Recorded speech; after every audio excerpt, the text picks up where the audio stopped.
You fought some of the pretty big names in the division, right? And this time you're welcoming someone into the UFC, so it's a pretty risky move, I'd say. Tell me a little bit more about the decision process. When the name came to you, was it an immediate yes? I was coming off of a loss, and I had no place to really pick and choose my opponents. So when they came to me with this, I kind of like, yeah, of course I'll take it. I don't really have any choice right now. I can't really be picky, so it's all right. And I'm happy to be in Brazil. I'm happy to welcome somebody to the UFC, so it'll be great. Were you able to, I know sometimes when people are coming in, you don't have that much tape available and things like that. Were you able to study her and, get a good understanding of what she presents? Right away, like my coaches were on the internet and looking up her stuff and everything. But closer to the fight, I think once they solidified the deal, all her fights went away. So it was like kind of like hard to find some of her fights. But basically, she's a Muay Thai fighter. She's a very good Muay Thai fighter, and I'm going in there. I'm gonna not make it a Muay Thai fight. So we'll see. You talked about your last fight, and it was a bit of an important one, right? It was pretty clear that who won the fight between you and Nina would be in a very good position in the division. Was it a particularly tough one for you to swallow as far as losses go?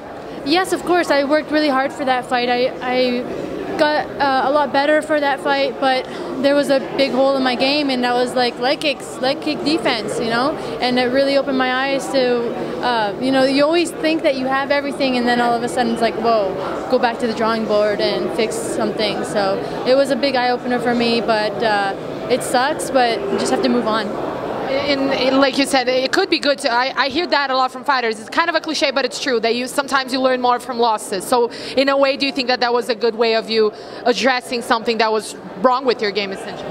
Yes, definitely. I've gotten a lot stronger with my jiu-jitsu, a lot stronger with my wrestling, my striking, but that was a big hole, and I ignored it for so long, and I can't ignore it anymore. And now I'm fighting another kicker, so it's definitely a big leap that I need to fix on, and then right away get in there and see if I fixed it. So it's good. It's a good lesson.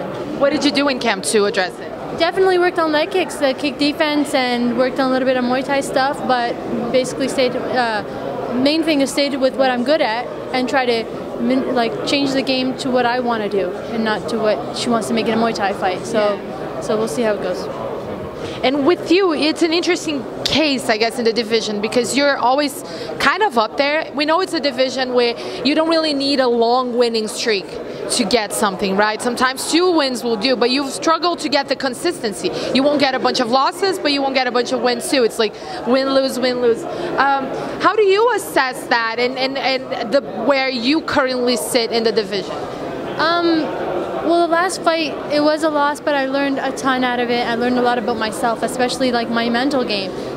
I've been so consistent with my win-losses, and when I after my last win, I came into before I even got the knowing that I need to fight Nina, I immediately told myself I got to lose my next fight. So it was like a huge mental game battle I was facing through the entire camp, and I tried to ignore it, and then the week of the fight it got really bad, and and I'm really trying to fix that, and obviously it's that, because I've beaten some of the top names, and I've lost to people I shouldn't have lost, so it's, I don't know, I'm trying to fix it, and, we'll see how the outcome comes. How do you address the mental part, though? I know that it's a very huge part of training, and it's something that I think a lot of fighters overlook until they realize how big of an issue it has been. So for you, how was that process of just making sure that mentally you're there?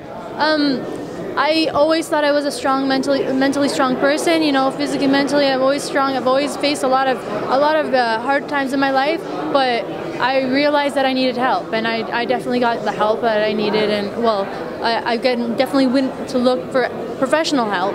So I've been working with a sports psychologist, and so it's been pretty good. I've been facing my fears and all the things I've been ignoring, so it's good.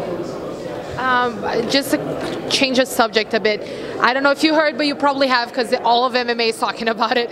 Jon Jones yesterday, his suspension came out. He's getting 15 months, and I think it kind of, the fighters were a bit torn on that. Some of them are glad he's back, but at the same time, because he's a repeat offender, to some people it seems like a kind of a light sentence, right?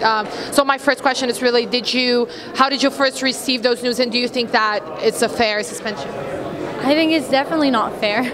I mean, he's an amazing athlete and everything, but you know, he's proven over and over and over that he doesn't want to be here, doesn't deserve to be here. You know, he keeps making big mistakes, and I don't think that he's learned his lesson.